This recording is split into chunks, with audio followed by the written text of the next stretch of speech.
And but one more little detail on this, because this is really interesting, is so there's in 2008, in February of 2008, there was a private cable that the current CIA head, Burns, Bill Burns, who's currently the head of the CIA, at the time he was the ambassador to Russia. And so he sent a private message to Condoleezza Rice, who was the Secretary of State at the time. And the only reason we know about this is because of the heroic Julian Assange dumped this. So this was not for the public. This is like what they were saying to each other. And this memo was titled "Niet means Niet." And it was about Ukrainian entry into NATO, because this had been floated out for a while. Yeah, there you go.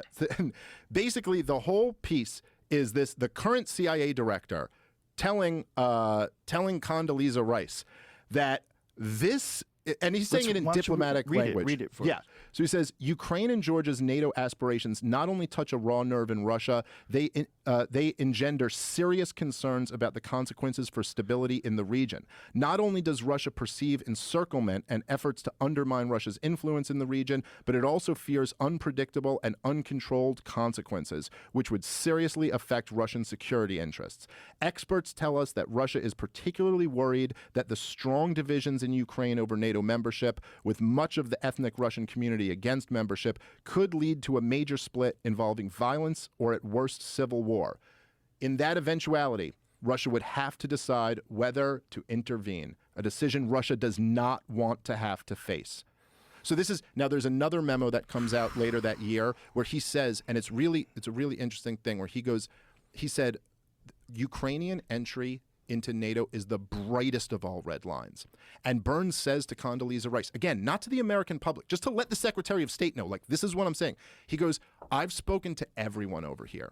He goes, from the craziest right-wingers to Putin's sharpest liberal critics, and it is unanimous to a man. They all agree that Ukrainian entry into NATO is the brightest of red lines, that this is a direct threat to Russia. You cannot do this. In the same way Jack Kennedy was saying you cannot put missiles in Cuba, you cannot bring Ukraine into your military alliance. That was Putin's position. Then this is what they were telling him. And 3 months after that memo that we were just reading, so this was in February, they had the Bucharest summit where NATO announced that Georgia and Ukraine were coming into NATO.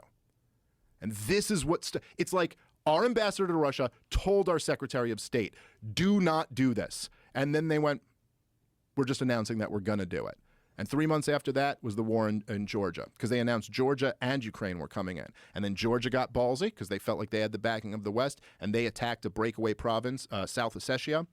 And they had Russian peacekeepers there, and Vladimir Putin responded. That was like the first real response. And he went to war with Georgia over that. And then like the stuff we talked about last time is when in 2014, when there was the coup backed by the West in Ukraine. It's what I like about these segments too is like people can argue with like this, because I know there are people arguing with me. The last time I was here, if you remember, we played the video of Gideon Rose just bragging about this, and he was like, "Dude, it's not me.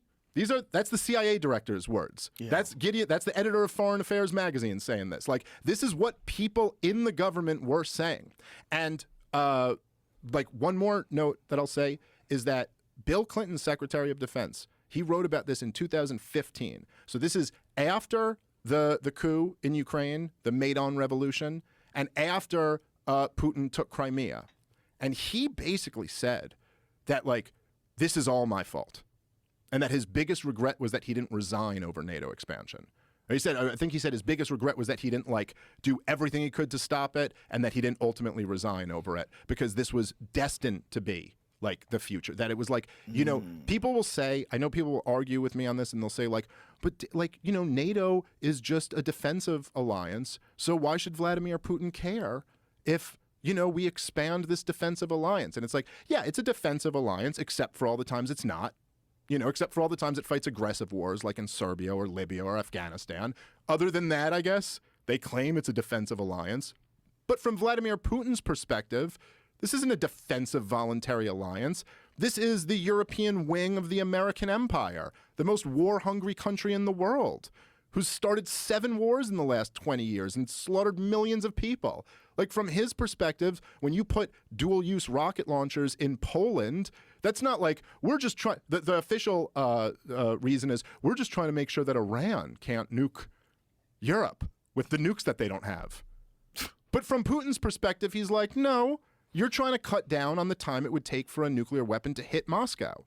And so, like, again, it's not that Putin's a good guy, because he's not. And it's not that he's justified in invading Ukraine. He's not. And all the stories of like horrible shit that you've heard that he's done there, he's probably done a lot of them. But man, it's just that all these guys, these same dumb neocons who had this policy to remake the Middle East, they're the same ones who also had the policy to expand NATO all the way to Russia's border. And man, was just just the dumbest, most reckless policy ever that's now put us in a position where we are closer to a risk of World War III and nuclear war than we've ever been in my life. And for what? For what? To make sure that the Donbass region is ruled by Kiev rather than Moscow? Like, is that really worth it? Jesus Christ.